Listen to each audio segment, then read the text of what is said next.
and the ancestors are looking out for us. Todd Hayes is exposing them, man.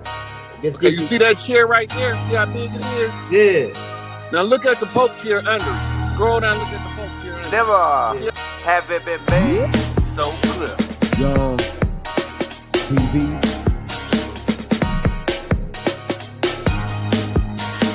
Young. We running the game right now.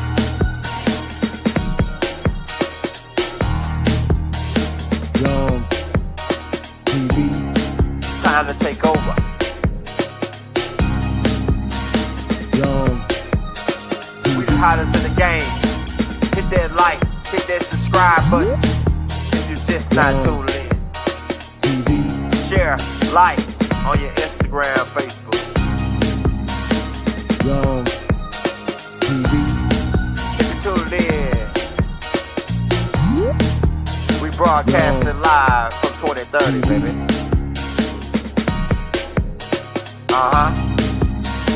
Young TV.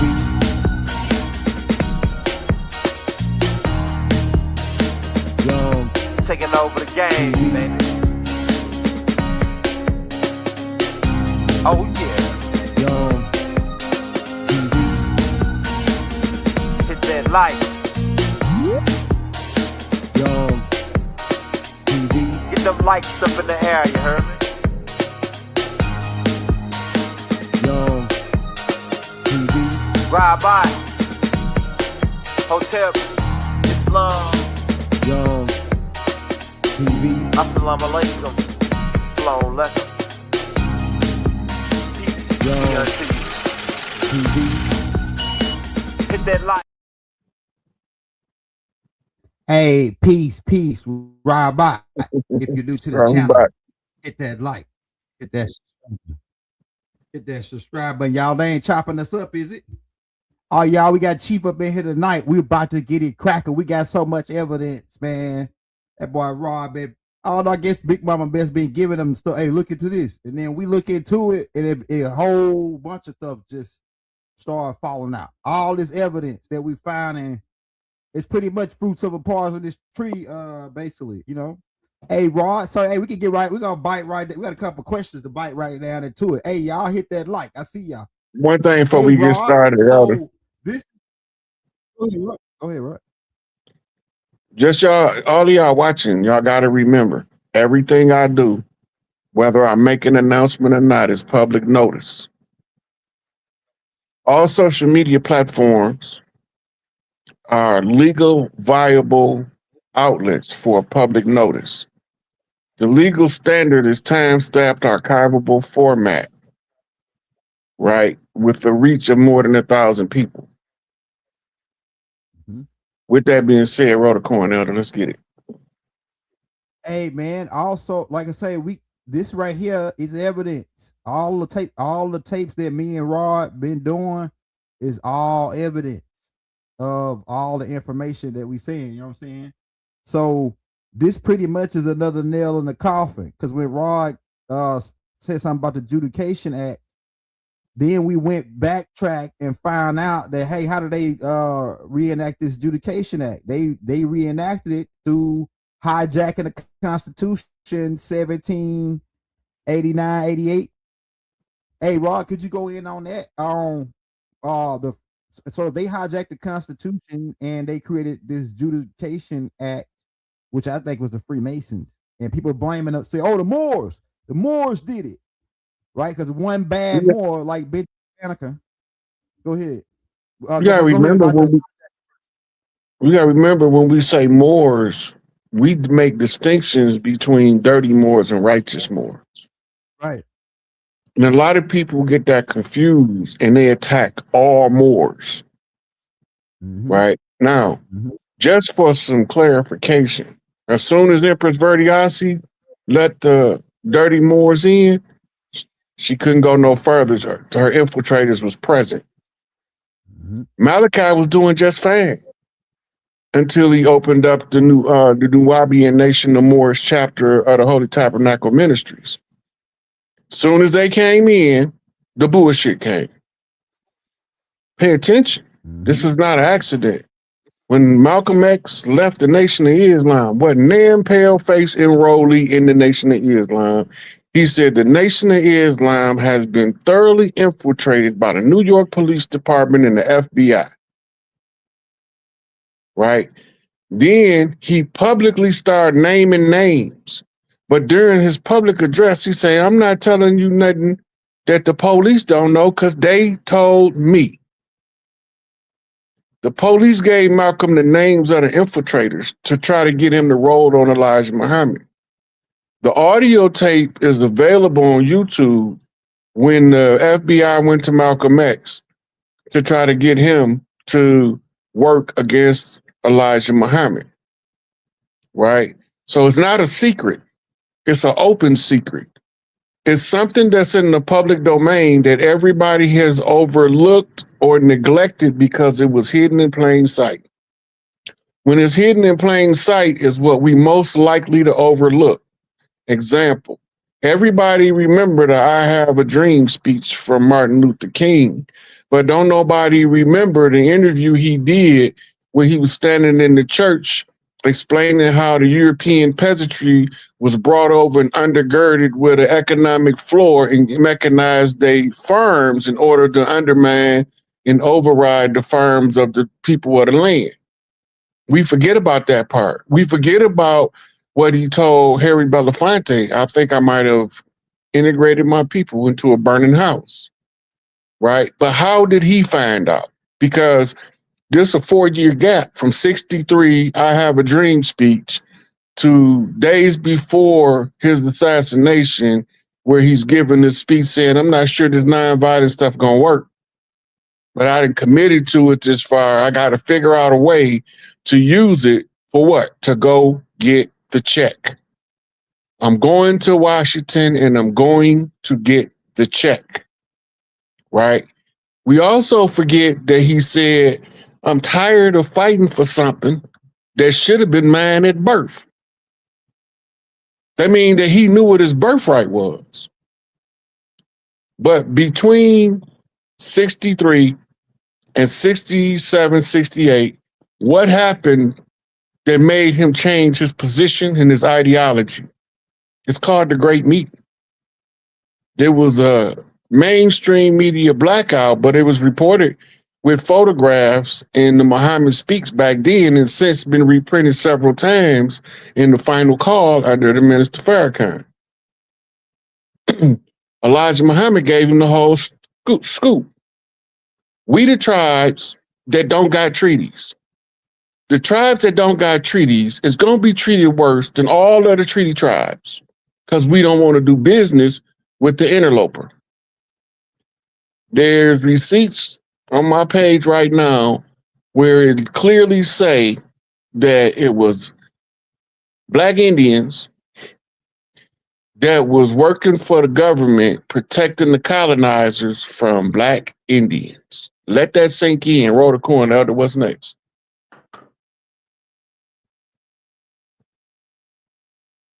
You're on mute. Hey, we got a couple of videos about Benjamin Banneker, and I got all the videos you sent me. But this is another question I want to ask you. Now, when you gave me that Adjudication Act, and then I backtracked and found, like I said, found out that they did this ratification, which is pretty much hijacking, and right before that. And then from that, they created the Judicial Act, that created the federal jurisdiction.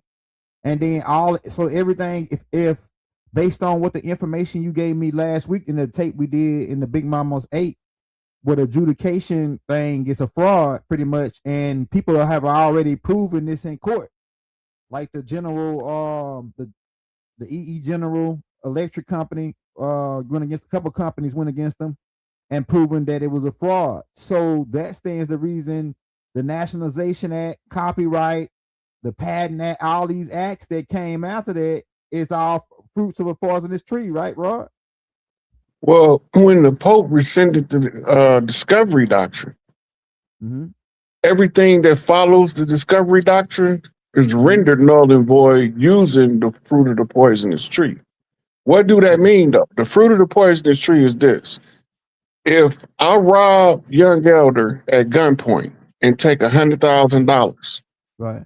and I take that $100,000 and I open up a dry cleaners, the dry cleaners is bringing in $10,000 a week in revenue. Right. I'm banking it. I'm not spending it. 90 days later, that's nine. Yeah, that's like $90,000 in the bank Right. right now. They catch me, they find the weapon, and they still find some of young elder's original money in my person. So they know it ain't no mistake about it. They got the right person. I'm the one that robbed young elder. Okay, Right. now, under the fruit of the poisonous tree, when they find out what I did with the money, right? They Yep. take my cleaners. They take my bank account.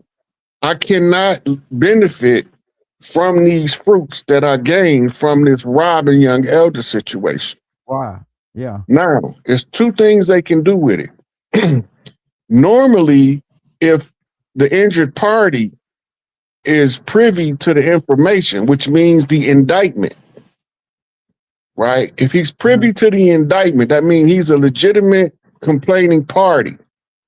And I was found guilty under the Restitution Act. I have to make him whole by surrendering any ill gains acquired off of young elders' stolen money. So when we go into the court and they find out, well, let me show you what he did with the money, and they're gonna draw up a financial chart. It's gonna show how much, what day I robbed young elder, how much I got from young elder, how much I spent on the dry cleaners, how much I made in my accounting process each week of dry cleaners. Right? Now, once they get done doing all of that accounting, let's say that $100,000 I robbed young elder for is now $1 million. I can't have it. They can't give it back to me. Now, where is they getting this from? It's in the Uniform Commercial Code. Until the young elder discover who it was that robbed him, under the Uniform Commercial Code, I can live off of that. But if he come back and say, hey, you the motherfucker that robbed me, right? And I was like, the gig is up, I'm caught, right? Now, according to Uniform Commercial Code, everything that I did up until this point was fine. But everything that I got that's tied to young elder's money has to be surrendered to young elder. Fruit of the poison tree applies. How do that apply to what's going on with the government? They've been sending us into servitude because prison is slavery according to the 13th Amendment. That's right. So they've been sending us back into bondage and voluntary servitude at an alarming, disproportionate rate to the other per capita population of the land. And by them sending us into servitude, and we not part of any agreements with them, we was not part, all of us wasn't part of the 5 civilized tribes. That's right. Right? The majority of us was part of the 4,995 tribes that's called foreign dependent nations, enemy combatants, belligerent tribes, non-treaty tribes, outlaw tribes. All those are different names that they use in reference to us over the years, other than the epithets that they give us for assumed nationality that we didn't take on. No. They don't want me to tell them I'm growth and development and that my chief Larry Hoover. They want me to say I'm an American citizen and the president is my leader. He not my leader. He not my chief, right? So I can't make an allegiance with him because he's not my chief. Mm-hmm. And my chief is belligerent to anybody in public office. Why? Because they belligerent to him first. How do we know this? Because of how they entrapped him into a made-up, fabricated case and kept him in prison for 50 years. That's how we know. They actions, right? So that's called an overt act. When you seize the leader of a tribe, that's a blatant act of war. right? We supposed to be running up in there getting our shit back, but we was under the George Washington Conjure Challenge, which was sorcery, which allowed us to be in a slumber for 200 years. We can't quite figure out what's going on. And now we can see it clearly because we no longer in the age of Pisces and all of the veils must be lifted. So all of the veils being lifted, we can see clearly now the rain is gone. We know who they are, where they came from, how they got here. We know where they settled at. We know how they set up shop. We know their motives, they MO, their modus operandi, their method of operations. We know they kind games, all of their conniving and manipulative tricknology. 120 degrees of tricknology cannot beat 360 degrees of God body knowledge of self. It can't work. It's going to be 1/3 short. Because if you got 360, you take 120 away, that leaves you 240 to work with. If your 240 degrees of knowledge itself is not superior to the 120 degrees of trick knowledge, then you fake it. So I asked a question years ago. So you say you a God, do some God shit. You don't even know the difference between what gods do and what men do. Do some God shit if you want to be a God. If you're not on the status of a high intellectual capacity, you're not on your God mode yet. If you can't intuit, that means feel your way through what's being done, you ain't in God mode yet. All these people that's professing to be the chosen people of God, the sons of God, the saved people of God, and all these, they all are confused. They're not confused because they want to be confused.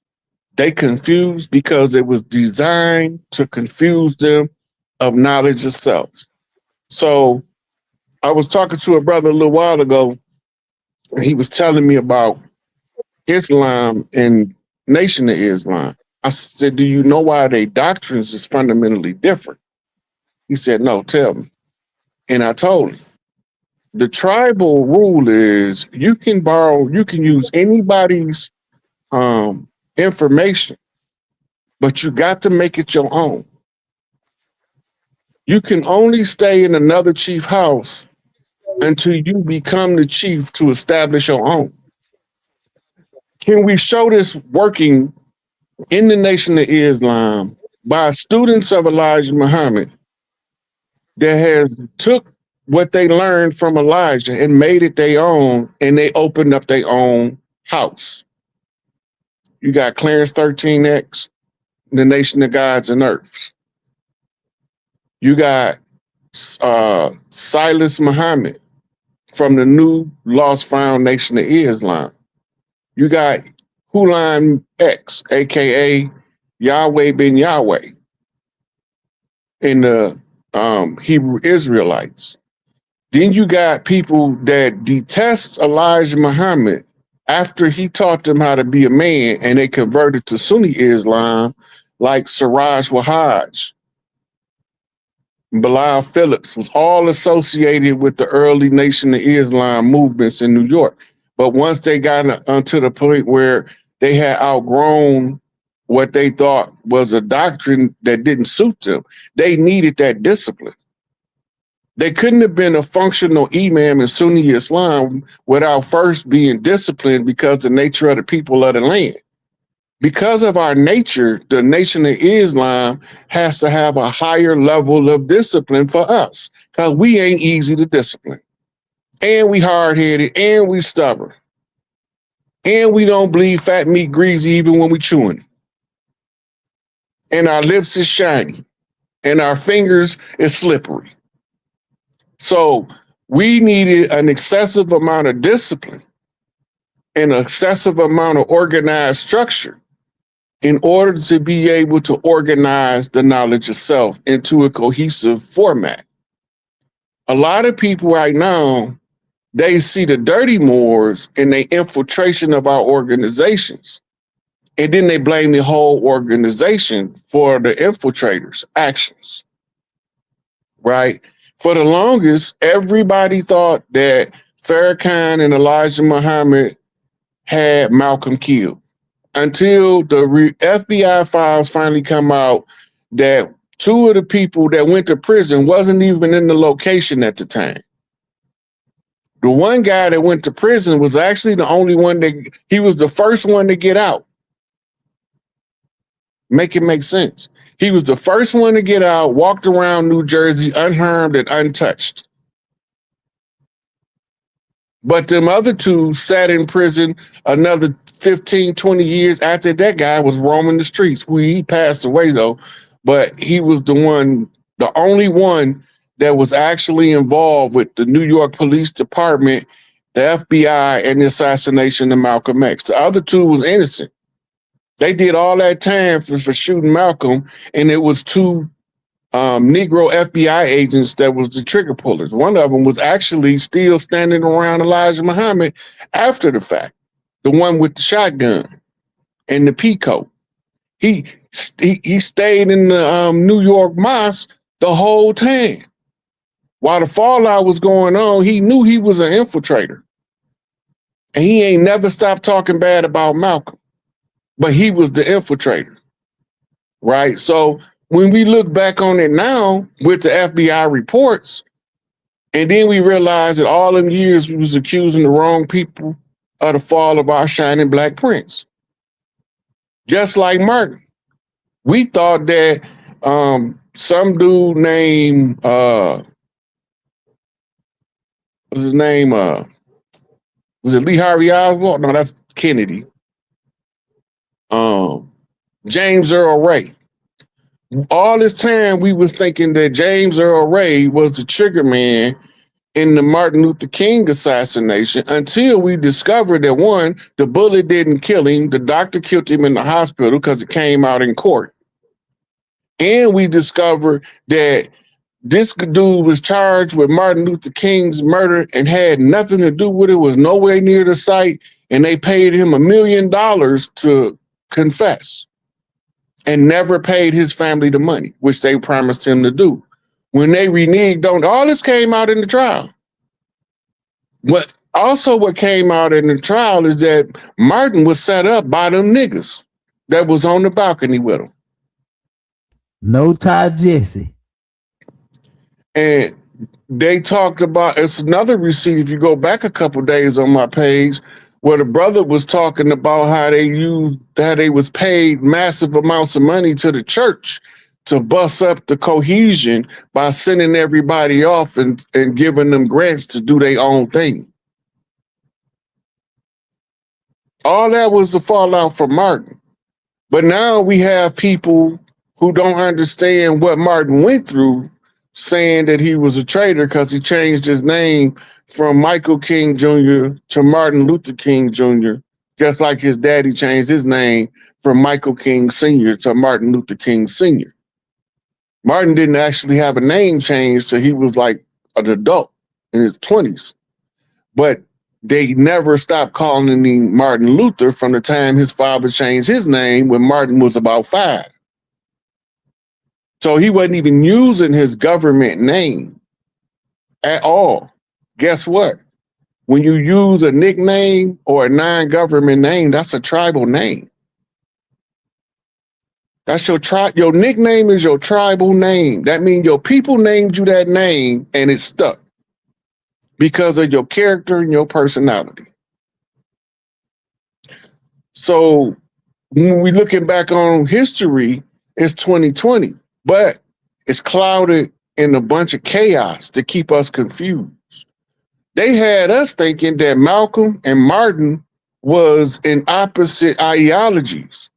But when Dr. Clark told us that the contingency plan for the nonviolent movement was to unleash Malcolm. So they had to get Malcolm first before they get Martin. Strategic military planning. We never stopped fighting against the government, and they never stopped fighting against us. When we was complaining in the early 1900s, they didn't have it an open declaration of war on the record. They eventually put it in there where they declared war on the people. We are the people. When you see we the people, that means nappy head, woolly hair, brown-skinned Aksumi Americans. Don't mean we the people as in everybody.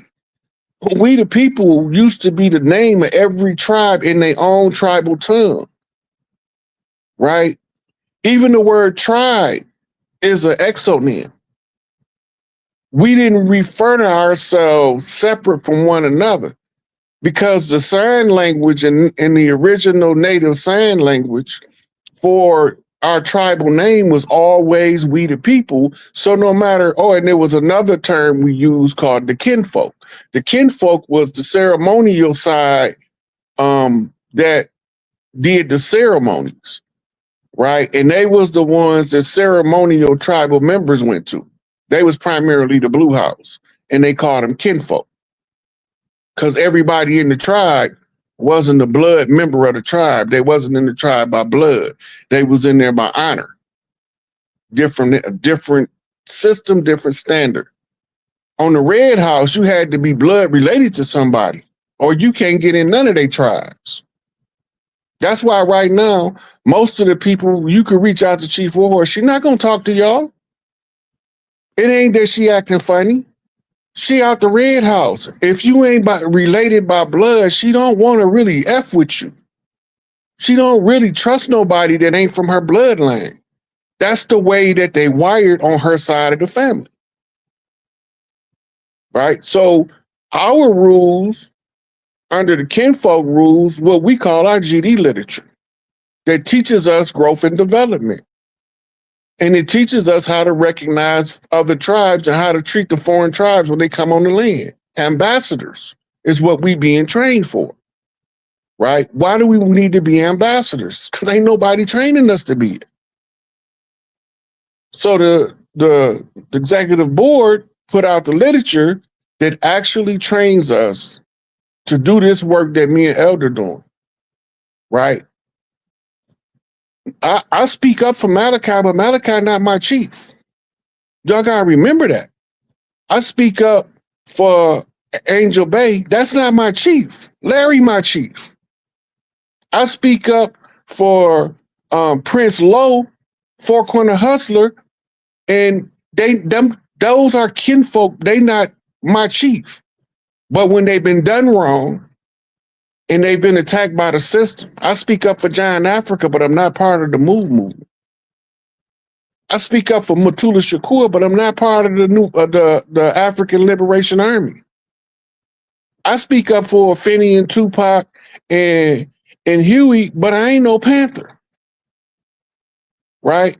I remind y'all about George Soledad Brother Jackson, and I am a gorilla. BGF Blood Oath. Right? I speak up for Assata Shakur, but I wasn't part of the new African Liberation Army. All these different people was the leadership that was working to liberate us. So I got to know what they was doing, know if they was in the right, know how they got infiltrated, if I'm going to come out and tell our people why we ain't got our shit. And I'm telling y'all why we ain't got it. And no matter whether you like Trump or not, I don't care neither way about it. But he's doing the work we need done. He's dismantling their corporations. And Greenland is a critical part of Turtle Island that y'all don't even know. The story is told as the story of Loki and the Ice Princess. Because when Big Mama returned, that's the crown of Turtle Island. That means that the sacerdotal seat in Philadelphia is when they move across the Mississippi, right? She's still gonna have to have what's called a embassy suite in Greenland as representing the crown chakra of Turtle Island. So Trump got to get it back. He ain't got no choice.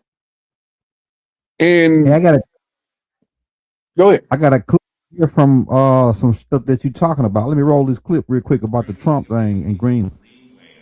To get them on board with a possible U.S. I'm not talking about money for Greenland yet. I might talk about that. But right now, we are going to do something on Greenland, whether they like it or not, because if we don't do it, Russia or China will take over Greenland, and we're not going to have Russia or China as a neighbor.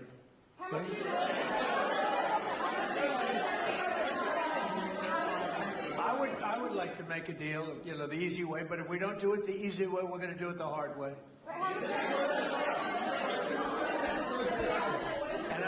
And by the way, I'm a fan of Denmark too. I have to tell you, and you know, they've been very nice to me.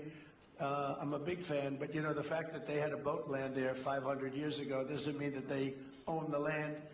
I'm sure we had lots of boats go there also, but we need that because if you take a look outside of Greenland right now, there are Russian destroyers, there are Chinese destroyers and bigger, there are Russian submarines all over the place. We're not going to have Russia or China occupy Greenland, and that's what they're going to do if we don't. So we're going to be doing something with Greenland, either the nice way or the more difficult way.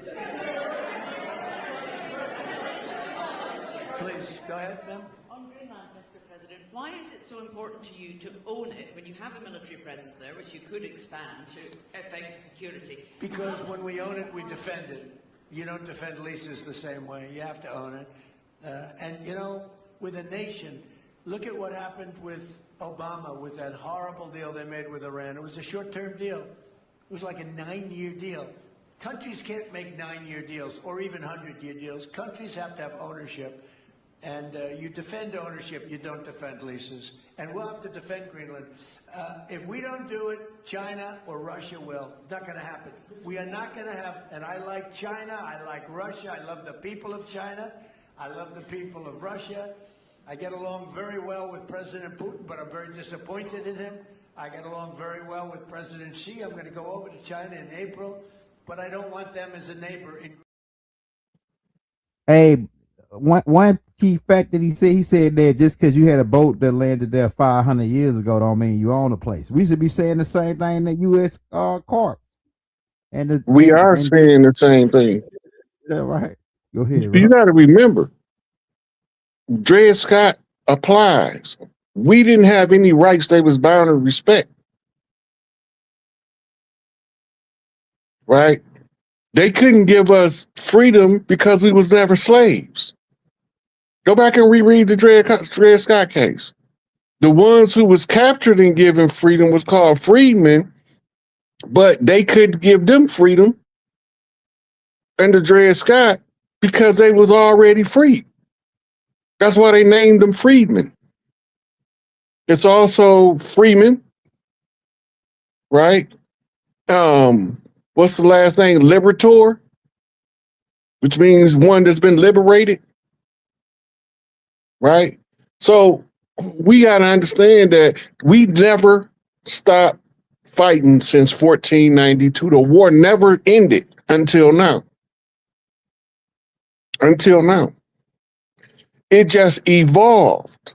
When you go back to the first 300-400 years, it was bloody war everywhere they went.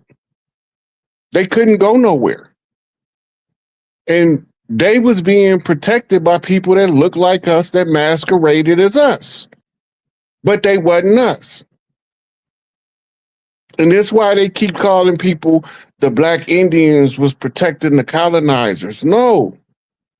The Black colonizers was protecting the colonizers.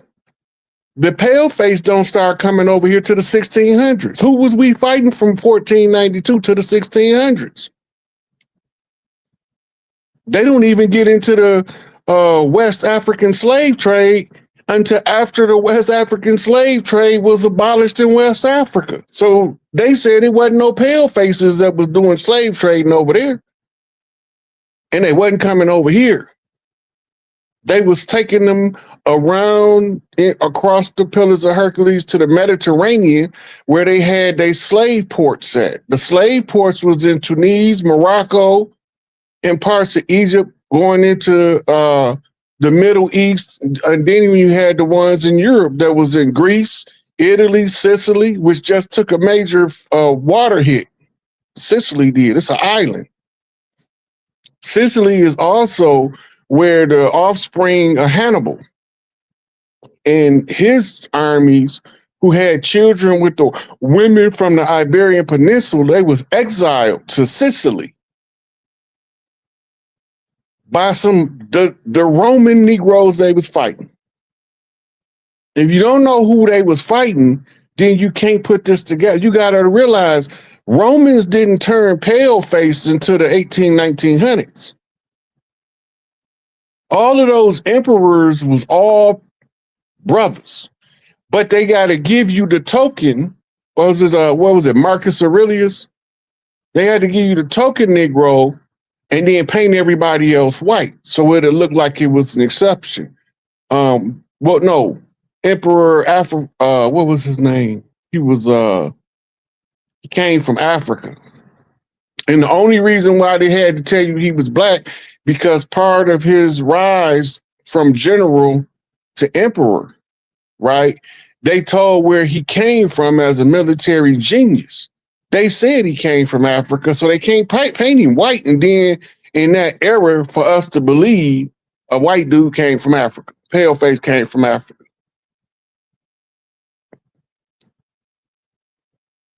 Hey Rob, before we roll, we got about 5 minutes worth of videos, but it's dealing around the dirty Moors. But let me ask you this question, because it's gonna set up to watch those videos. Now, could you break down the Ponzi scheme? Because it seemed to me this was a long Ponzi scheme set up by a whole bunch of infiltration for people that look like us that ain't us, and it seemed like based on all the keys you gave me, and when I went to research, started looking into it, it seemed like it always lead back to the Freemasons with this black and white checkerboard flow. Like when they came out with the Nationalization Act 1790 that same year, you either was white or blackballed. You know what I'm saying? And I studied a lodge. In a lodge, when you want to join, when you got to ask a Mason, right? And then they see you do this test rigmarole. Then they vote you in, right? They vote you in by using all white balls. If you get all white balls, they bring you into the lodge. But if one person in the lodge put a black ball in there, then you can't be accepted to the lodge. So could you break down this black and white, the long Ponzi scheme, or the dude that started it and how they came up with it, what you was telling me earlier about the Ponzi? So the game is okay. First of all, let's address the checkerboard. The checkerboard is not a checkerboard. First off, checkerboard is black and red. Okay, that's the first thing you got to know. Okay, this is not checkers. This is another game. The game is called chess. Go ahead. Right now, in the chess game, the white pieces are on attack. The black pieces are on defense. Mm-hmm. Right. Being on defense makes you Humpty Dumpty, meaning that you got the potential, but they don't want you in the white with the free white persons in law. They want to assign you to become the black piece, the civilly mortis, lost and dead at sea. That means that you was originally from the land.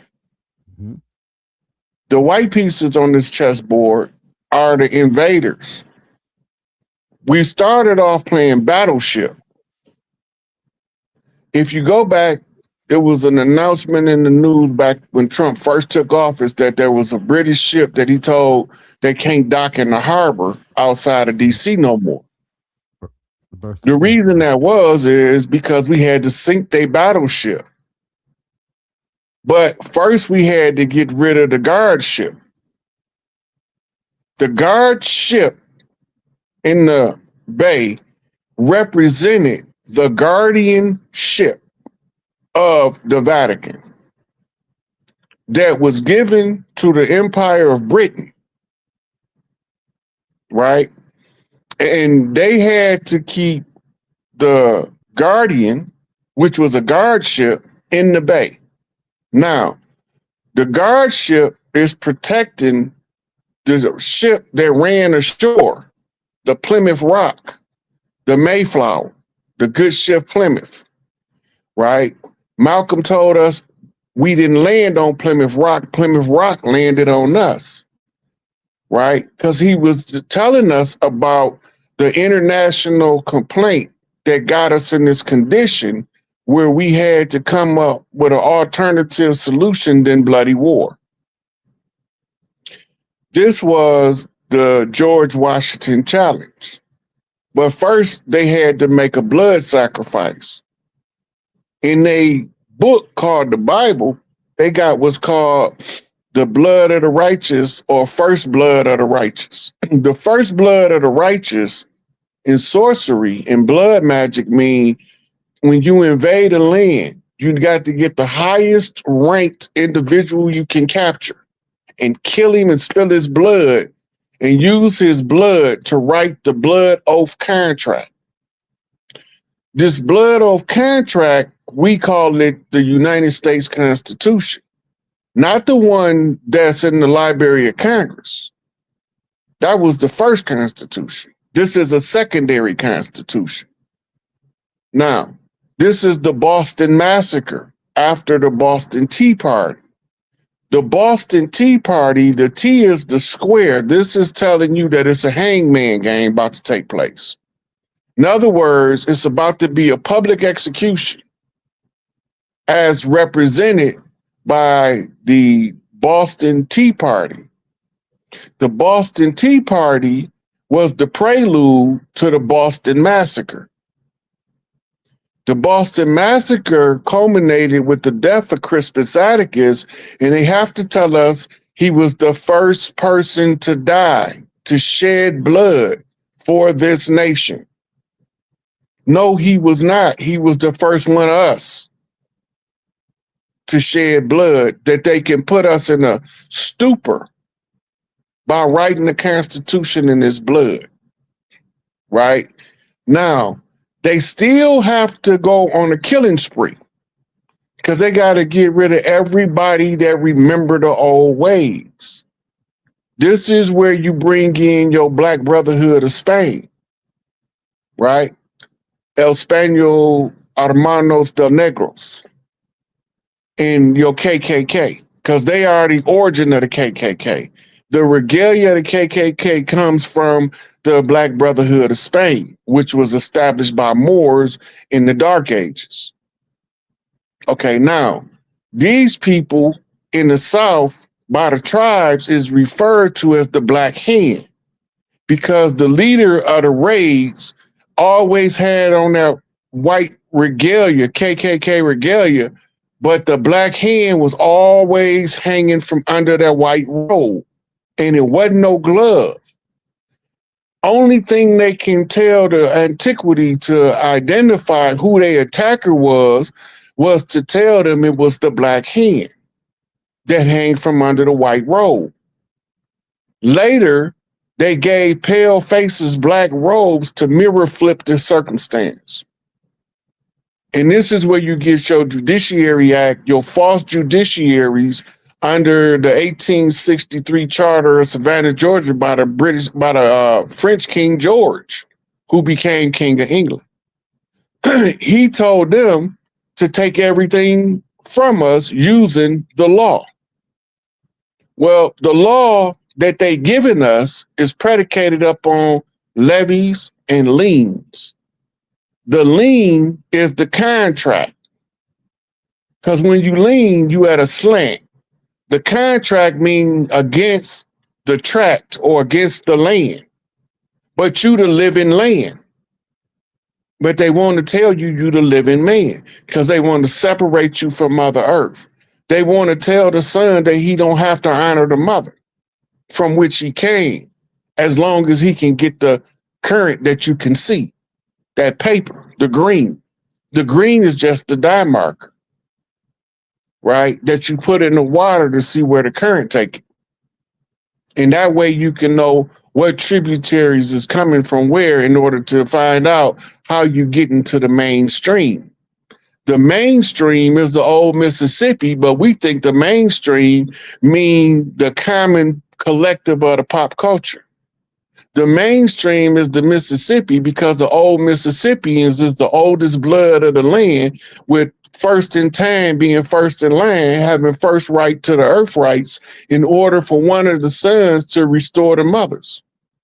We remember the codes, but we have to figure out how to apply them in modern times with modern circumstances and situations. But we have to go back to the old ways in order to understand the redemption process. So they gave us the grandfather clause. They told you it was a Mrs. clause. with your Christmas story, but they never told you that there was a grandmother clause in law, because the grandmother clause is tribal. That's why they keep erasing everything that the tribal mothers do on the land, right?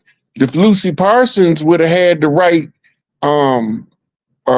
strategist behind her, she would have told her if she would have sat in that sacerdotal seat in Philadelphia, she would have overthrew the conjure. But since she didn't have nobody tell her, and Empress Verdiasi didn't have nobody tell her, they couldn't stop it. Red House. Now we got to revert back to the Blue House, the Mississippi Delta Blue. Delta Blue is the Marines, Semper Fi. The Marines come from the Delta as the frogmen of the Navy, which was a special forces tribe from the land. But we don't know the history of this stuff, so we thinking that these is foreigners. They operating as foreigners, but they using our old stuff to their advantage. When any special forces operations was taught and trained from the land in warfare on the land. And this is why they kept hiring people from the land and putting other people on the land that don't belong to the land in order to confuse how warfare is fought. Right? Now, once they do all of this, it's a scrambled egg now. It's going to be almost impossible to figure this stuff out.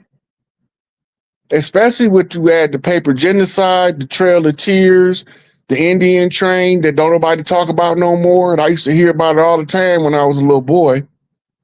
When the old people used to be talking about, yeah, I remember they came down and told my grandma, you got an Indian train coming. You going on? She said, I ain't getting on no Indian train. I'm staying right here on my land. That's what the people was calling it in the South. It was called the Indian train, but none of us want to get on it. And as they went through, they incorporated the children from the Indian boarding schools into the mix with the very few of us who actually went into the land. This is how they was able to develop our old culture, because they had us teaching it to them. Right? They all talk that talk. All them $5 Indians be coming out like I just blocked one today on my Facebook page, and I don't block nobody. You got to really be foul for me to block you.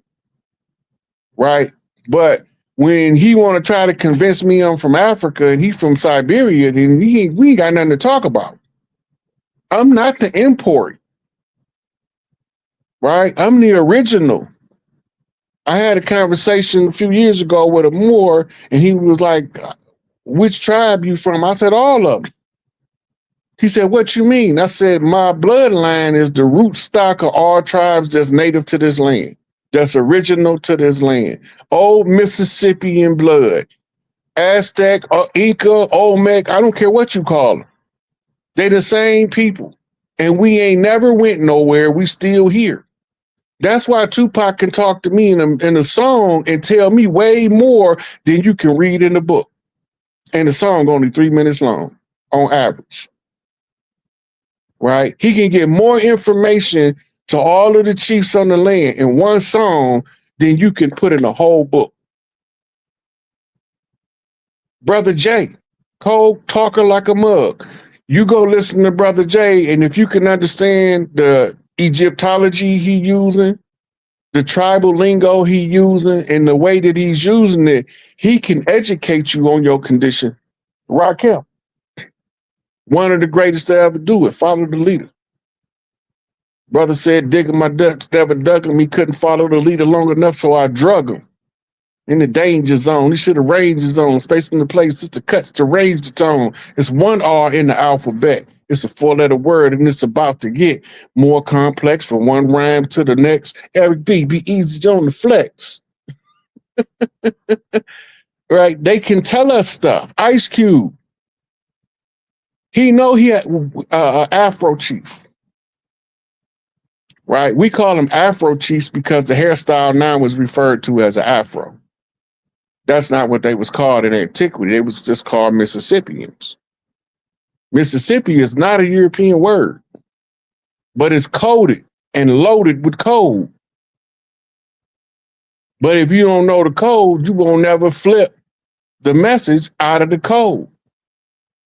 And I ain't going to go into decoding Mississippi because there's a lot of people that think I'm just making stuff up. They'll figure it out one day, and I'm going to be using it to my advantage the whole time. And when they figure it out, they're going to say the only way that he could have did all that, he had to know what this means. That's fire. I'm going to roll this coin. I'm going to roll these first couple ones real quick then, bro. The original Europeans didn't disappear. They were replaced and betrayed by their own Moorish kin. The dirty Venetians, they didn't conquer with armies, they infiltrated with whispers and greed. They found their willing partners, Moors who sold their birthright for a gilded cage. Their appetites were easily swayed. They sold their heritage for this, the fleeting trinkets of a foreign court. People didn't build these magnificent cities, we just walked in. But who got us ready to walk in? The Venetians. To pave the way for their true agenda, the dirty Moorish bloodlines, the hidden hand. And when the truth became too dangerous, they crafted a lie for the masses. Othello, a masterful deception. Venetians, architects of influence, they forged a new order, pawns in their grand design, to fortify the return on their terms. Sold the divine spark, denied Conte Aleni, his doctrine, a license to exploit. Religion twisted. The Albravos, Moors who chose survival over truth, acting like they were Christians, a disguise, hiding their true nature behind a borrowed faith. The Venetians knew their weaknesses, their base desires. Thus the mighty fell, seduced by... And now that's fire right there. It's like an AI thing. Yeah. They think you made that video out of. No, I ain't make it. No, Rod, that's one of Rod receipts he sent me earlier. So look, let's go over a little bit of that. Now, there's some symbolism in the actual video that a lot of us probably overlook. Like you didn't see that picture of Yaqub on the side of the church with his big ass head. I'm gonna tell you something else you probably overlooked. Earlier in the video, they had showed the dude on the painting, the Moor, had the pale lady with the puppet strings to her. Remember I was telling you about blackface? Yeah, right. Black face, white hand. Look, look, go over it. Let's go play the video. I'm gonna tell you when to pause it and look at the picture. Now we told you the Moors, like this video, I created the federal government. The original Europeans didn't disappear. They were replaced and betrayed by their own Moorish kin. The dirty Venetians, they didn't conquer with armies, they infiltrated with whispers and greed. They found their willing partners, Moors who sold their birthright for a gilded cage. Their appetites were easily swayed. They sold their heritage for this. It won't let me because I got it into loaded into screen. Oh, okay, yeah. Pause. All right, so that picture that we was just looking at, I had loaded it up. Yeah. Right, that picture that we was just looking at, that was showing them making them deals around the corner. Almost all the faces is melanated except one.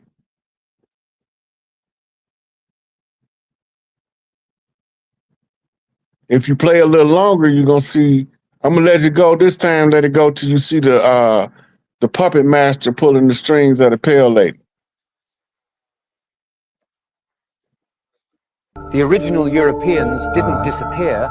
They were replaced and betrayed by their own Moorish kin.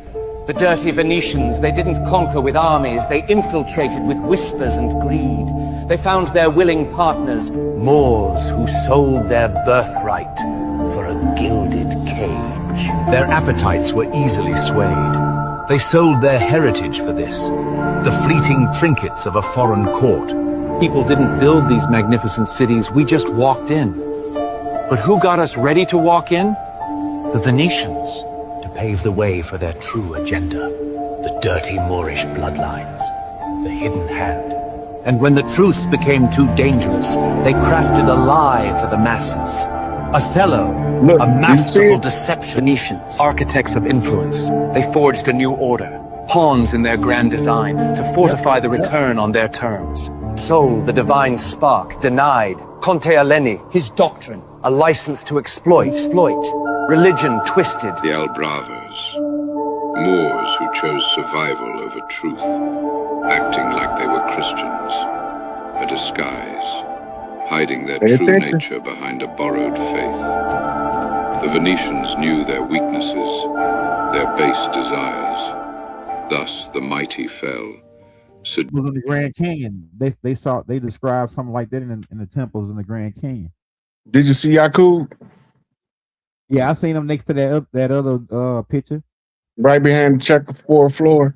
And notice as soon as he said the ancient ones who know the game, the checkerboard floor popped up. That's not a coincidence.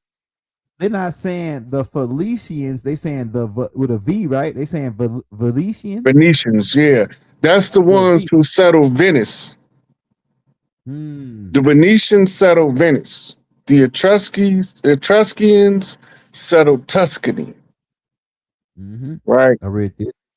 Right. So there's two different groups. Those are the ones was sent in as in their children to civilize the European, but they didn't do what they were supposed to do. But this is a whole nother story. I don't want to go back down that road. But the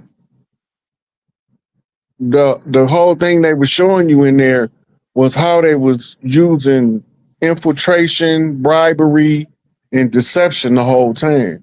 Those are different kind games. This is why you say a dude that's book smart and street smart, the most dangerous one, because he can see the game, the times they play in the corporate world, in the business world, in the politics. The average person can't see the kind in the game, so they continue to play the game in fraud. As long as you participate in the fraud, then you liable as a participant to fraud. So when the fraud come tumbling down, your world come tumbling down around you because you tied into the fraud. This is why we have to use the oral tradition to override the paperwork, because the paperwork is a paper chain designed to trap you, and the ones who sell paperwork are slave catchers. Because when you do the paperwork, you, in order to put somebody on notice with their own system, right? They not gonna honor that.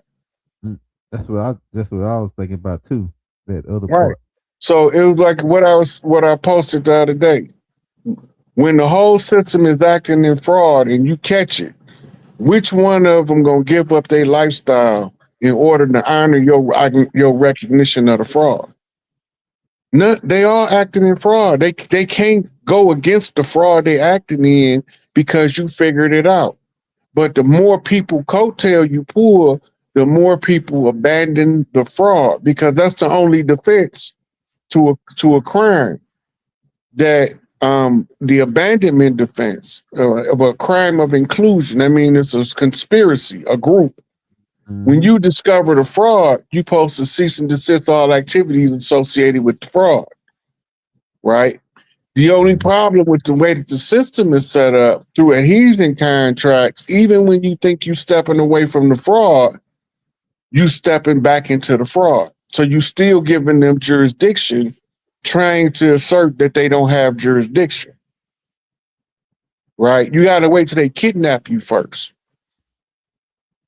Then you got to be a master of the habeas corpus, the great writ, right? The last person suspended it was George Bush, suspended the power of the writ. But the Constitution said that no act of government shall suspend the power of the great writ. So it was supposed to be null and void, but the courts stopped hearing habeas corpuses once you're done is done. They can only hear over it one time. And then they didn't have to accept the habeas corpus. Before they had to at least acknowledge the habeas corpus and tell you why they're not going to review the case. Right? So the suspension of the writ means that you trapped in the position of servitude. This is why, like, I'm not on no probation, parole, none of that. I did my time of walking down my parole, right? So I'm no longer a bond servant. Mm-hmm. All of the ones that are still locked up is bond servants, knowingly or unknowingly. It don't matter. Everybody locked up is a bond servant. That means that there's a bond that you forced to be in service to, that's tied to you through the government. Right? Now I can speak up for the ones in there where they use fraudulent means to ensnare them in their traps. Right? Because if you don't know how they trapped them, you won't know how to tell the people they got trapped. So they won't be able to see that they was never supposed to be there, and that alone should be sufficient to free them. Like, they didn't say Larry told the guy, hey, go shoot this dude. That's not what he was in there for. Larry was in there because they said the dude believed that Larry needed this done, so he just took it on himself to go do it. Yeah. That's what Larry went to prison for. It's called influence. That law in Illinois has since been taken off the books. Right? So the law that Larry is in the state case on is no longer a law in Illinois. Fruit of the poison tree apply. When you repeal the law, you release the man. Right. That's a fact. Right? They did that with the weed. With the weed. Unless you fall under Dred Scott. Dang. An outlaw tribe. You got to think about that. That's right, Rod. You got, in order for them to continuously hold you, they are acknowledging the fact that you are a tribal leader with no treaty. Yeah. And they're going to force you into a treaty agreement in order to liberate you from your bondage. And that's why Larry been in there that long, because he won't do contract business with the government. And they know this. Yeah, he said it perfectly. The same with Angel Bay, Jeff Ford. He wouldn't do business with the government. That whole case against him, the terrorism case, is the same case they used to murder Prince Lowe. It's the same case, the same actors. Trying to trap another prince up after they done took down the king. He not gonna fall for that. And when he didn't fall for it, they murdered Prince Lowe on the west side. Chicago know what I'm talking about. They lied on Jeff. They brought in some people who supposed to be code crackers, and they figured out the language of the peace zones. And they said that Jeff was giving them orders in coded messages, right? But the messages don't match what they telling you they saying. Yeah, they saying that he said go get a bazooka, or all this crazy stuff. Jeff never said that. Yeah, right. They got documentaries on that stuff showing you how they set it up. Jeff was already locked up when that happened. Yeah, CIA. He was doing a meatball, but they used that because they couldn't afford to let him hit the streets again.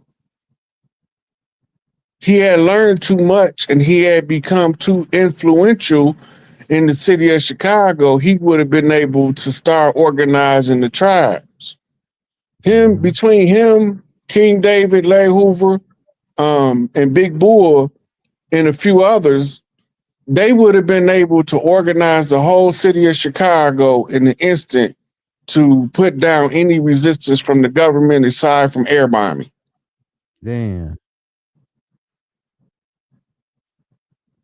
You gotta remember, it was a dude that looked like us that ordered the bombing on Philadelphia move, on the family of Giant Africa. Because they was going back to the tribal way of living. Because Giant Africa understood that you have to be one with the land in order for you to stay healthy and have longevity. And they trying to cut us off from the land and force us into labor camps. Right? They didn't have to blow them people up. But we don't remember the first part, though. Before they blew them up, they shot them up. We forgot about that part, though. They were sending bullets in there with women and children hiding for their life before they dropped the bombs. Damn, boy. We not paying attention. They never stopped warring against us. Right? We trying to follow what they call in Islam Sirata Mustaqim, the straight and narrow way. The only way that you can get out of this without going to a raw, bloody warfare is by strategy alone. You have to out-strategize the enemy.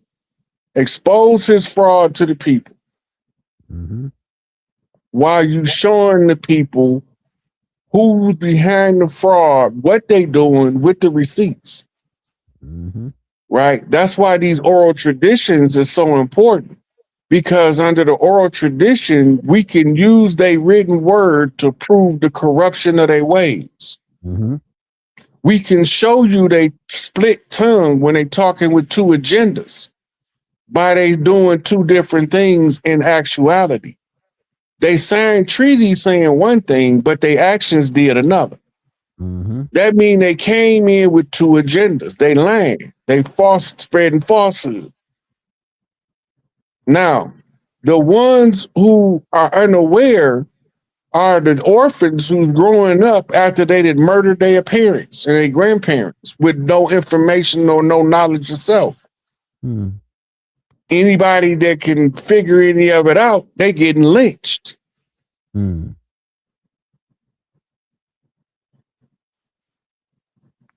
Let me roll that coin, bro. I got you. We told you the Moors. Now we told you the Moors were the feds. They created the federal government, the jurisdictions you go by. This talks about Benjamin Banneker, who created the federal government. He was an astronomer in America. They'll tell you that Benjamin Banneker designed the White House in Washington, D.C. But what they won't tell you is that he designed the federal government to go with it. He perfected the science of federal government. And he gave to the Europeans to the Masonic Lodge. He referred to, when you see on the back dollar bill, "In God we trust," that's how he phrased the government that he put together, because it was G period, O period, D period. Government, ordinance, Department of Justice, the three branches of the federal government. Government is the executive branch, ordinance, the legislative branch, and Department of Justice, the judiciary branch. So they were saying, this form of government that we gave them, they trust. Benjamin Banneker's true name was Benbe Emmanuel Muali. Our history is not known. Hey, so Rod, could you go in a little bit on the George Washington hats? I mean, the fezzes and the George Washington Memorial, and Ben Bay being a traitor, really? To me, they are the ones who came from Europe and wanted to lay claim to this land. The tripartite system that he laid down is based on the 3 degrees of Masonry. So you have judicial, legislative, and executive. Executive is police, legislative is lawmakers, and judicial is the ones who mediate between the activities of the two. Right? So it's based on entered apprentice, fellow craft, master mason. Right. Right. That's Blue House. The principles of the Blue House is being laid down, but it's coming out of the 32-degree Scottish Rite Red House from Europe. Free white persons in law, Scottish bankers, having established the Scottish Bank off the Scottish Rite Freemasons. These are the ones who not only are they establishing the three-party system or the three-part system, they're also in the process of instituting a centralized banking cartel. They're going to use this banking cartel to deplete us of our wealth using debt and inflation. Debt is told to you as interest rate or taxation. And the inflation is taking it by changing the value of the currency as you lower the value of the goods. I mean, you lower the value of the currency, it increases the value of the goods. So that's cutting it off the top and the bottom. Pretty soon they're going to cut you all the way out. Damn. Mafia. Right. So the 3-part system had to be established in order to commercialize everything under the salvage right being applied through Uniform Commercial Code. What we know as the black codes is derivatives of the commercial code, right? Because it's to tell them how to handle the ones discovered dead, walking around lost at sea. Right? C is a musical note. Right? So when you lost at sea, the only thing you can do is try to rise to E. Right? So it's a Mississippian blues connotation. To rise from C, class, to E is educated. Right? So when everything means something, but it don't mean anything until you say it means something. By establishing firm definitions, you establish the criteria by which everybody will follow the system according to the understanding of the language that's been defined for them. When they realize that they speak more than one language simultaneously, and then they start realizing they multilingual, because we don't just speak in words, we speak in body language, we speak in facial expression, right? We speak by altering our positions, what they call gestures. And these messages carry through in the form of the hieroglyphics. So we can tell each other the story and wake everybody up from the slumber, right? So the George Washington, Crispus Attucks connection is the same as the Benjamin Banneker and Lewis and Clark. Right? Remember, they surveyors. Lewis and Clark is surveyors. Benjamin Banneker is what they call it, a jurist, an astrologer, astronomer, and he's a navigator. Big Ben Bay escorted Lewis and Clark on their expedition because they were supposed to serve as Peter and Paul. But all the time, the one who was doing the stealing was the one that was hiding behind Peter and Paul, because he was a Jew. They end up killing that dude later, 3 years after that. 1803, Louisiana Purchase. 3 years later, they give a story that some Knights of Templar raided Benjamin Banneker's house, stole paperwork, and he went on the walk, came back, he died. I don't believe, it seemed like to me he could have faked his death or something, Rod. What you think on that, Rod? Because the storyline, his story is the same as Nikola Tesla's. His story is the same as several other prominent figures back then who was at odds. Jacques de Molay, the leader of the Templars, died the same way. They try to force them to give them the sacred Masonic word, right? But the word is in wide open. It's in plain sight. Right. And they thinking that the secret is concealed secretly. The secret is in the open. Right. Because everything has to be in the public domain if you're going to play in this game of the gods we playing in. When the masters come through, it's cleanup time, right? And now comes Judge Dredd, the final judge, right? They call me in to find out what the problem is and why it's still operating. I'm the chief of last resort. I'm the one you ain't supposed to want to see. And that's why I get so much hate, because they know I'm either going to fix the problem or I'm going to blow it all up. Ain't no two in betweens. Either going to fix it or destroy it.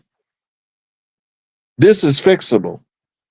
Because everything around us now is predicated up on the maintenance of ignorance, collective ignorance. And so we have to move into a public educational format, right? We have to make the universe the new university. Our geology has to be walking the earth, right? Exercising our geography. So we use what we can in our environment in order to read the continuum. The continuum is the repeat patterns and cycles. Every time you observe a repeat pattern, you can see the exit shortly thereafter.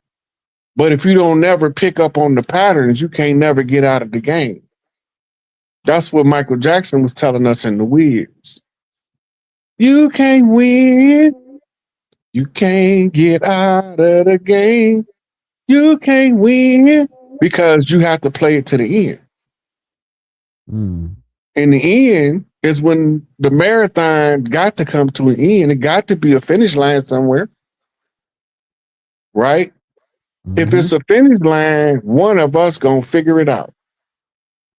So the Feds Memorial is all of the Moors that was contracted under the Scottish Rite Freemason, 32-degree Scottish Rite Freemasons, to come from Europe and apply an interim jurisdictional government while we, the 50 chiefs, that's the 50 neckers. Or as Tupac would say, 50 niggas, never ignorant, getting goals accomplished, right? These 50 are on the mural as Inca chiefs with King Charles V. So you have to be able to identify both sides of the war, the white pieces on the chessboard and the black pieces. Because if you're going to play the pieces, you got to know where your dog at in the fight. And all you got to do is be able to establish a heart link connection, and you can tell if you got a dog in that fight in order to do your work. I just got a dog in a whole lot of fights. I'm a dog man. Dogs flip guys, and guys flip with dogs. Mirror flipping. It's a code. Zigzag zig. Postgraduate renewal of the lessons. End game is a resurrection. That's common sense, right? Don't worry about the boys in the hood. They still bad boys, even if they is on death row. Because if they in Minnesota, they just rude boys, right? And the rude boy in Jamaica is a shotter. A shotter is a shooter. But the shooter don't shoot unless he can see the target. That's where the code of the sniper apply. To minimize collateral damage, the sniper is taught one shot, one kill. No wasted ammo. Just like there's no wasted food, beans and bullets. That's how you feed the poor. Protect the people and feed the people. There's nowhere on this earth where we supposed to need food, clothing, and shelter. Right. Nobody's supposed to be out in the streets sleeping when we got a blizzard coming in, unless they choose to be out there by their own free will of a competent and sound man. Right. Right. In that case, they coming out there, they playing survival war games with themselves to see if they can survive the condition. We understand that. That's a rites of passage in the manhood. Know the blizzard coming, and he got to go out there and have a shelter established, protection set up, and a way to feed himself. And all this got to be done before the blizzard dump on him. See, rites of passage. So we understand that sometimes they got to go out into the wilderness. But when he come back, he gonna be more of a man than he was before because he just activated a new level of superpower. Mm-hmm. Right? And that's why the wise young men isolate themselves from the public. Because the seed don't grow in the light. It grow in the dark. But it's sprouting the light. Oh, that's fire right there. That's a quote. That's like a you can write that down. That's a biblical quote right there. Yeah, boy. That's one of them keys to Solomon. They gave keys to Solomon. Hey, Rod. Let me roll this tape here because I want to ask you a question off this top. How are we going to hurt them economically, being a disenfranchised people without very much money on the whole? You know what? If the black people ever figured out or sat down and calculated how much money they make, they would be the third richest nation in the world. Black people in the Western Hemisphere make more money than most foreign countries. You make more money than France as a whole country, blacks alone. They just don't know the power they have. And the way to hit them is stop working for them and start working for self and kind. Start doing things, start building business from the inside out. Stop giving yourself to them as slaves and then expecting them to treat you other than a slave. Right. If you want to be treated like a slave, keep working for them. As long as you work for them, you're still a slave. Or you got to look at the book of Revelations in an 18th chapter, it tell you that they want the slaves and the souls of men, and they rule them by a form of sorcery. You follow the 24th verse. Okay, fine. So how do we overcome this distrust, which is something that seems to keep us back? Distrust between each other? Yes. Yeah, so pretty much I want to ask you about right now as Nubians, as the original people of this in America, we, like he said, we make more money than the French if we put our money together. The Honorable Elijah Muhammad brought this across in the message to the black man too. So it's expired. Go ahead. But it's expired. Because that's when we was laboring for money. We gotta remember, we had a jurisdictional right to the soil of the earth, to the minerals of the earth that come from the land that our big mamas come from. Mm-hmm. All that is being returned. Back then, the reason he was pushing the group economics the same as Claude Anderson is because it was a monopoly game being played. In the monopoly game, we started with no credits. Everybody else started with credits, properties, and money, and we started with nothing. Damn. Right? Because they system we wasn't part of, we wasn't supposed to get anything. It had nothing to do with us as outlaw tribes. Yeah. Right? So the only people involved was the people at the table what became black millionaires and billionaires that you don't even know was over here.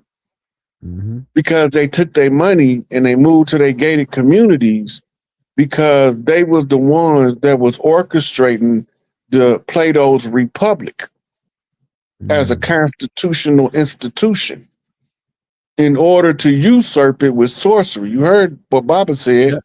They used sorcery.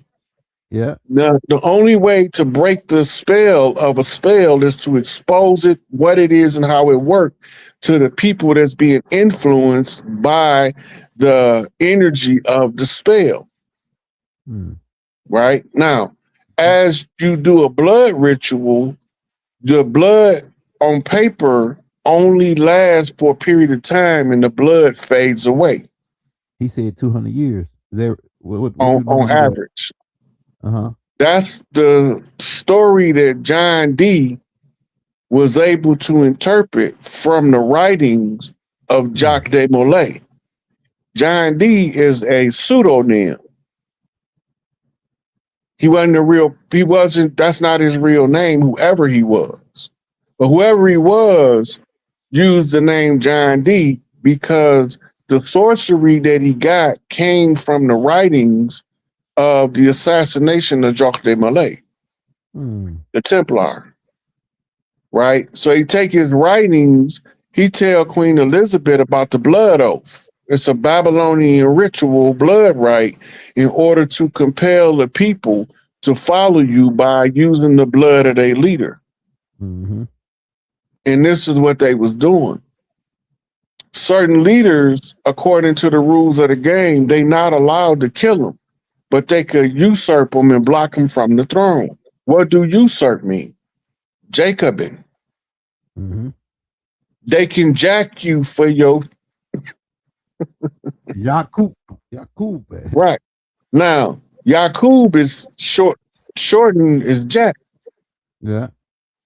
Right. Jack is also short for Joaquin. Joaquin is the opposite pillar from Boaz. Mm-hmm. Mm-hmm. Right. So you learn severity and mercy becomes the teaching tools for the masses. You move toward the pleasure and away from the pain. So you inflict the pain while you showing them which direction is the light. Because now they trying to get away from the pain, and now they're going to start focusing on the light ahead. Stop falling for the narratives of the satire. Putin just offered $1 billion to Trump for a joint venture project in association with the Greenland deal. Let that sink in. They got you thinking that they are enemy.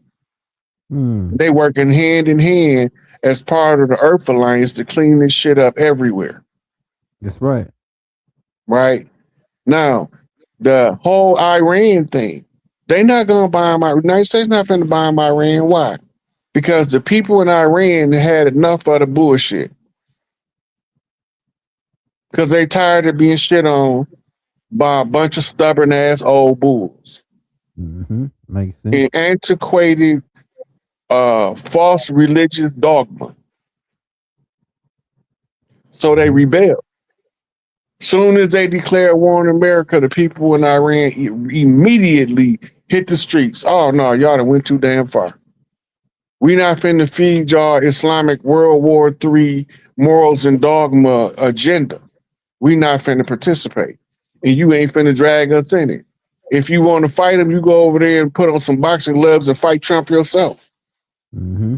We don't know whether he's still living or not, the Ayatollah rock and roller over there. But they saving Benny Baby for last. Right? Because the Israel-West Bank war is a proxy war. It's not never intended to be won or lost. That's not Israel. When the Ukraine fall, Israel crumbles. Because those are the Khazars. The war in Ukraine is the Khazarian override that's being exposed, but they keep trying to use the West Bank Israeli war as a diversionary tactic. Like we don't know that those people that's calling themselves Zionists, Khazarians, came from the Ukraine. He said that's their homeland. It's even recorded and documented when their king converted. Their king converted to Judaism because he didn't want to be a Christian or a Muslim. We don't want to talk about that. These people, along with the ones that's called Sephardi. The Sephardi is known as the Spanish Jew, but the pale Spanish Jew. The real Spanish Jew is a Morisco or Morenos. He's the one in secret relation between blacks and Jews doing all the slave trade. In association with his Arab brethren like Tipper Tid. But we ain't supposed to even acknowledge any of that as part of the historical context of what we dealing with over here. And that's why they teach it as a different branch of history. Because if most people are going to study American history, they're going to become patriotic, they're going to believe in the American way, and ain't nobody along the way going to say, wait a minute, but what happened to the people that was already here? Right. They said they killed them off, but everywhere I look, I still see us walking around doing what we've been doing for thousands of years. We land dancing and stepping in the Midwest. We Southern land dancing all through the South. We jitting, gigging, all this funky footwork that's natural to us that the other people got to learn the 1-2 step method to learn their culture. When we just got to see it and it infect us like a virus because it's already in us. It's getting activated by our brothers doing this particular dance. When Detroit, we jitting. Mm-hmm. Right? This is how breakdancing was birthed in the boroughs. As an alternative means for us killing each other, let's dance out. Which reached all the way to the Bay and gave us hyphy clowns. Dancing around, humping around, and jumping around like Digital Underground. Right? They telling you the story. We still doing the same thing we always did. We can still see us doing it, and you can tell the imposter because they hate it every time they can't stop us from doing what we already gonna do. You can't stop us from being us. We who we are. Right. We know how we move. We know how to teach each other and talk to each other in the manner that get the message across of where the real enemy at and how we fighting him, where he came from. Roll the coin, Elder. What you got next? Hey, we're gonna take we could take some questions, Roy. We got about 24 minutes. Hey, y'all, we got about 2,000 people on. Hey, everybody hit that like button, hit that subscribe button if you're new to the channel. For the people that was asking about hey, don't do no super chat, just send it to Roy, man, because they take somebody sent me a $300 super chat. They only gave me $125 out of that $300 super chat. I was like, man, that's a robbery. Like, where that money going? Then they don't even show you where it's going. So yeah, but I just dropped it in the somebody got a question right here. No, sweetie, it's not just about dancing. The dancing is a side effect of the activity of the soul. The soul expresses itself in the artistic expression in the dances. And because they've made fun of us in all of their Western movies as having these powwow dances, but the stuff that we've always done, we still doing it. We doing it all over the land. We never stop being ourselves we at home. They trying to convince us to not express our inner soul because we can recognize each other. We know how we move. If a foreigner come through here, I don't care where he's from. Haitians is not foreigners to North America. Jamaicans are not foreigners. Cubans and Dominicans are not foreigners when we talk about the original people of these lands. We are one people where we got many branches to the family,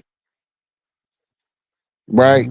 And if you look at how the conquest, you have to study Venezuela, study Brazil, look at how the amalgamation went, and you understand the one-drop doctrine was there for a reason, because it was the remedy that they came seeking in order to heal the genetic defects of the grafted devils, so to speak.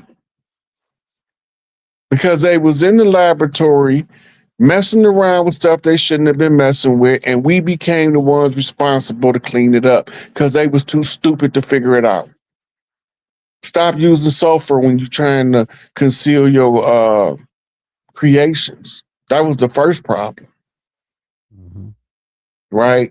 And the deliberate shutting down of parts of the genome and the institution of new programs in the genome that controls people. Nobody can't live their best life because they all arrested development, retarded to sixth grade education level or 6-year-old education level. When you enter in the first grade, that's the first step of your intellectual detox from thinking, critical thinking, and practical problem solving.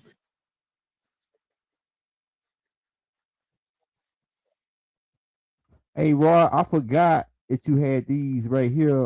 It's just a couple slides. I want, like, you just can say what you're gonna say about them right here. Like, we got to go over this too. This part of this whole evidence thing that we got going, because I'm gonna make stuff from this.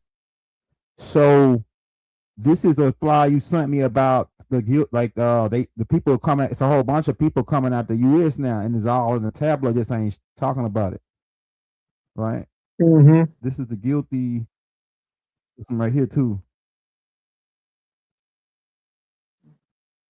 Yeah. Okay, so you got to remember, the police does not belong here. They are a foreign occupying military force.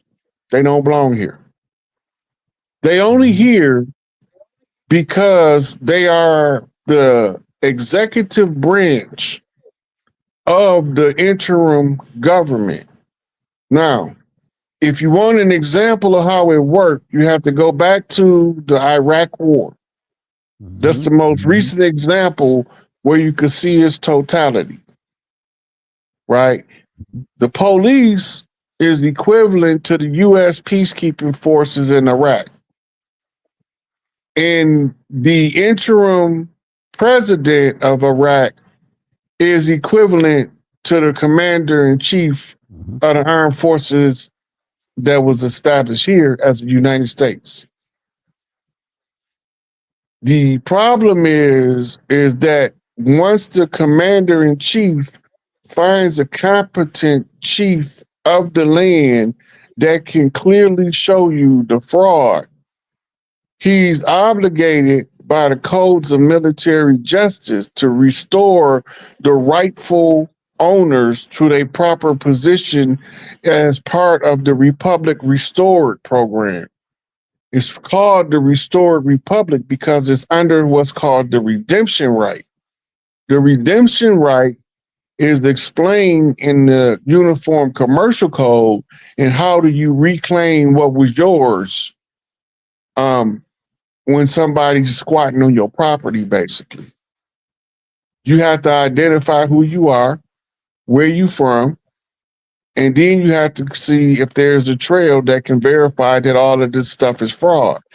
They already confessed to the fraud, right? The United States been found guilty of crimes against humanity and genocide for their activities on the land. Right. The United States is not the people. The United States was already ruled in the Supreme Court to be a corporation. Now, the corporation that was over Iraq was called Halliburton, who was also responsible for the rebuild in Afghanistan. The ones that was over here, the contract companies that came over here, started off the Northwest Trading Company, the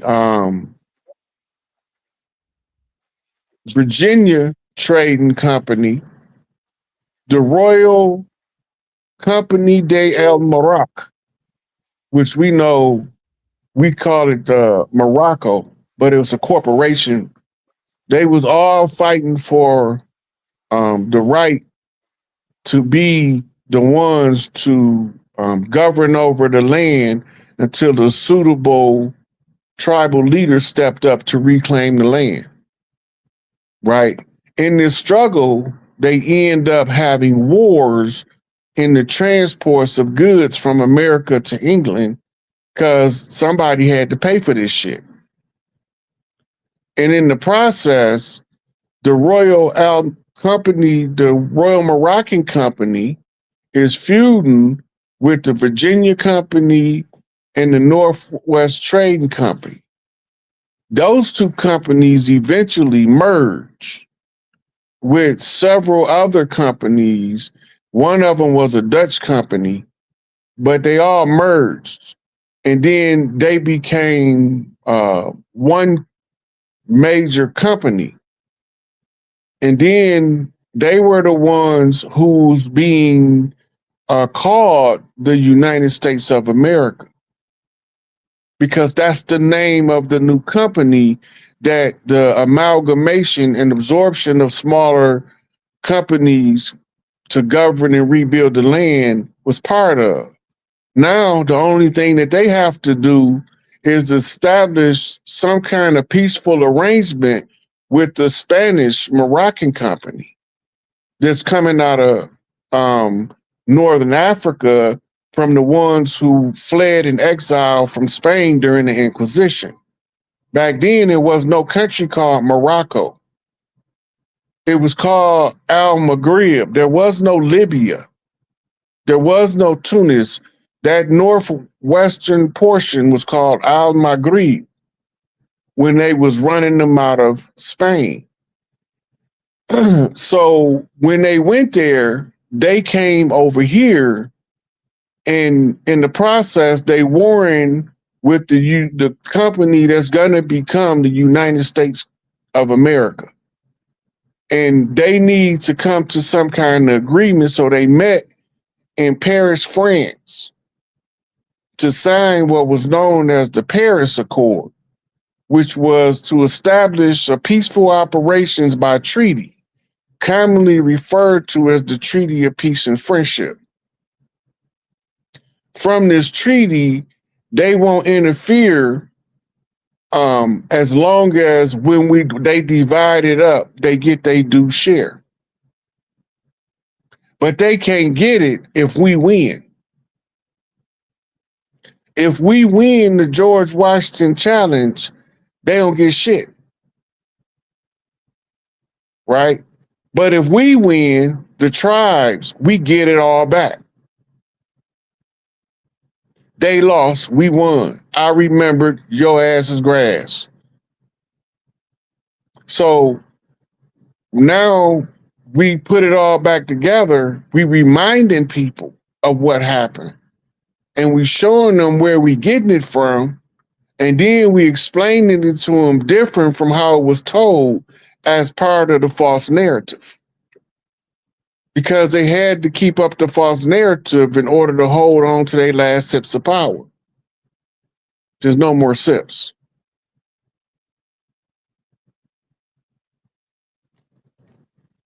Hey, Rod, somebody said, what you think about, shout out that boy Victor Patterson. Hey, he said, what do you think about Hitler being a black guy? I heard all those reels we see of Adolf Hitler came from vaudeville. They came from vaudeville. Vaudeville was the silent music movie industry. Later on, they became your first movie reels, is what they was called. The character that we seeing in the picture we've been seeing is not who Adolf Hitler was. He was the actor that they used in the vaudeville reels so that we won't know that there's other people that look like us in other countries. Mm-hmm. That was a psyop played on the people in America. And most of the people in Europe know Adolf Hitler was swarthy because they called him the Swarth. Right? And he had a genetic breeding program trying to correct the genetic defect in the people. This is where he got the blind hair, blue eye Aryan race when the Aryans is not blind hair nor blue eye. Mm-hmm. Mm-hmm. The real Aryans are the people they call the Dravidians. But Inky's children was removed from power by Enlil's children in the Vermontis Wars. But we don't know nothing about that, so we won't know how to retell them what's taking place. The real Aryans look like the Jacksons 5 in 1973 in the family portrait. That's what they looked at like. That's right, Rod. Right. Now, they giving us Enlil stringy hair kids, avatars, right? Calling them divine incarnations, and all they doing is taking what Enki said when he was the first fat Buddha, right? And as the first real Buddha, and then they retread him with Enlil's children. And now he looks Polynesian. Or he looks stringy hair Indian, Hindu. That's not the original Buddha. The original Buddha was called the Old Man Africa. But they call him that in modern times. That's not what he was called back then. He was called the Aethiops. The Aethiops is where you get your word Ethiopia. And this is why the old maps at one time had Ethiopia scrawled across them for the entirety of the continent before they changed the continent's name to Al Sudan. Right? Then you see the old maps with Sudan in English character written across the continent. That's when after the fall of the Songhai, Mali, and Ghana empires. Right? When each one of those empires was in power, everything else was like outreaches. The government wasn't ran how government is ran now. The only purpose of government is to allocate resources to diverse places. Otherwise, you don't need it. Right? Most of the functions of government used to be a family's traditional job. They just passed it down in the job. Everybody was rich, but they had what was called the family business, which a lot of people last names was derived from what they families did. Like the tailors, they used to make clothes, part of the Anasazi, the great weavers of fabric. Or you got people like the goldsmiths who used to smelt the gold for Big Mama. And they was the ones who used to set the standard for the coins in which we use for trade. Right? Then you had the silversmith clan. They did the same thing with the silver. Right? The blacksmiths, they were the ones who smelted the iron and formed the iron into the metal artwork. Right? Those are under the crypt key. The crooked man, patron saint of the handicapped, and those who work with iron. It just so happened that bodybuilders in modern times are the offshoots of those bloodlines, like Ronnie Coleman. Right? This is where Big Tookie come in, because that's his function energetically to the earth, to be the patron saint of the handicap and those who work with iron. And that's why he had to give Schwarzenegger the rub for Schwarzenegger to become great. He had to touch greatness to become greatness. But he just took it from our system to their system in order to help us with our system.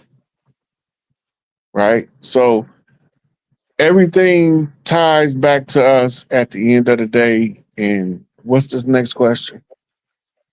Somebody said, "Yo, Rod, Wakanda. What you think about?" It says, "What tribe was Wakanda made about? You think?" If you go to the movie, right, it's telling you Tupac life story from the time he was in the Bay. It pick up after he left Baltimore. He in the Bay now. This is when he first had the encounter. T'Challa first had his encounter at the beginning of the first movie, right? At the end of the first movie, after he did all this fighting throughout the whole movie, he go back to the bay, renovate the university or the library or something, and then he's talking about rebuilding the Bay Area, right? And they keep referring to T'Challa as the Black Panther. Now remember, in the movie they thought he was dead, and then they went to the gorilla chief. It's telling you the story of Tupac, basically. But they're using the reference of Wakanda, which is actually a reference to the iridium in Haiti, based on the components of the metals, right? And this is why the one when the girl became the Black Panther, she had to go to Haiti. She had to return to the motherland. So she left Africa, which we used to call the father's land, the land of Enki. And this over here is the original land of Isis, but she gave it to her baby boy, Tahuti, to be the guardian of the earth. He inherits the Americas. And she kept for herself Europe and Asia and Australia. And she assigned what we call today India and Africa to Enki. So you got different bloodlines, but you can only tell by the male haplogroup because all of the women trace back to the first mother. And after so many years, the first mother's blood DNA quantum reassembles based on the convergence and divergence of genetic pools.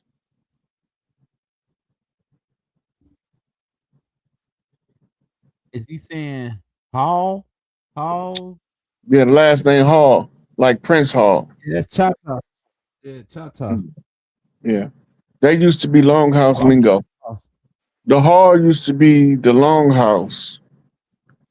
And Hall is the English rendition of it. It's like a big ass pole barn. But that's what the political meetings used to, because it was always accompanied by a feast. So the Longhouse was the government headquarters. And then you had the Red House and the Blue House. One was your ambassadors and politicians who greet the strangers, and the other ones was the guardians of the bloodlines, your Red House. And this was responsible for cleaning up the genetic fuck up, the Red House. And the Blue House had nothing to do with it, but they can't do it without the Blue House. They need both sides of the family involved, right? So if you look at what was going on in Europe from 711 to 1492, you realize that they was trying to fix the problem on their own, but they was too much for them. They needed help. They needed some Brazilianization going on. But that's a whole nother thing. That's part of the South American Studies group. We ain't got there yet. Oh yeah, we might have to come back. We had to do I might have to do a whole breakdown on it. The South American Study Group. That sounds interesting. Hey y'all, hit that like button. We had about like 8,000 people on, so that constitutes enough people for this to be noticed the agent, noticed the principal. We got about 2,100 people on now, more. Everybody hit that like button right now. Hit that subscribe if you're new to the channel. Man, everybody sent Chief $5 and put them all over the game. Everybody send them. If you can't do that, send them $1. I know you got $1. If you're a baller, send them 100. Send them a C note, man. Put them in the game. All right. So, hey, I got one more question for you, Chief, before we get out of here, because somebody was asking about this. They said, well, somebody just dropped it. Let me see. Is this a super chat? This might be the question right here. It says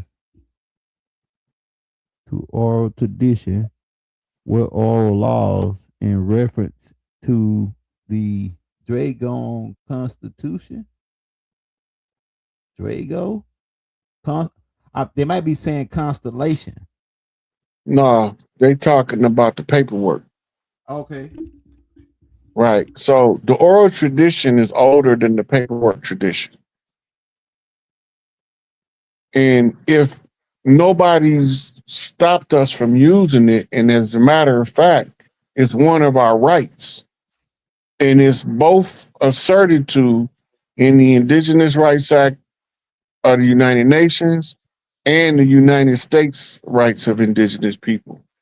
So it's in both of them that we got a right to use our oral tradition. So they wrote it in their system saying that's our right. But if we don't use it, what good is it to have it as a right? I just so happen to remember a lot of my past lives. So I know a lot of the oral tradition from having past life regressive memories. In the process, a lot of us don't remember, but as soon as we see it, we recognize it and we acknowledge it by participating in spreading the public notice. And that's how we get the message to all of the tribes, because all of the tribes don't talk the same, don't use the same lingo. So sometimes we have to shake the information in a different direction in order to get somebody that speak the lingo from, let's say, LA and Chicago, to tell them what a Chicago guy is saying in relation to LA culture. So now he know how to use the information from tribe to our advantage. Somebody said, me again, Rod, something when I sit to myself, see a little light electric gliding across my eyes, and I can see it, and it begins happening a lot. Do you know what that is, bro? That's just part of your awakening. You're actually looking inside your brain, you seeing your synapses fight. Especially if your eyes are closed and you seeing it, you looking Hey, y'all, we about to get ready to from get your off. inner eye.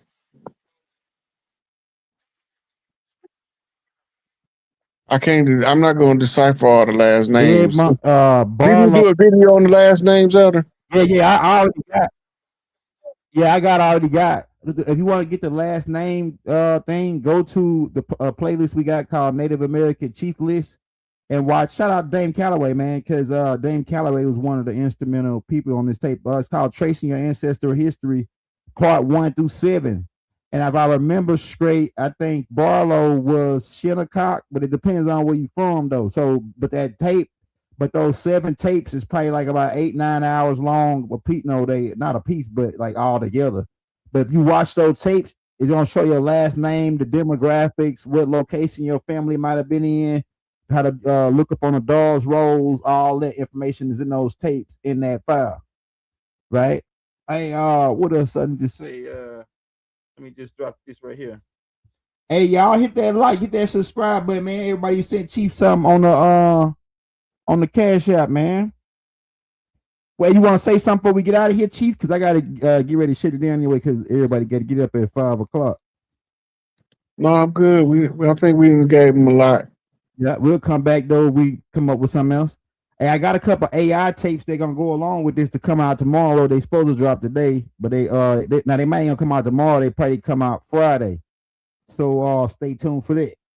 Other than that, y'all, hey, man, peace and love throughout the land.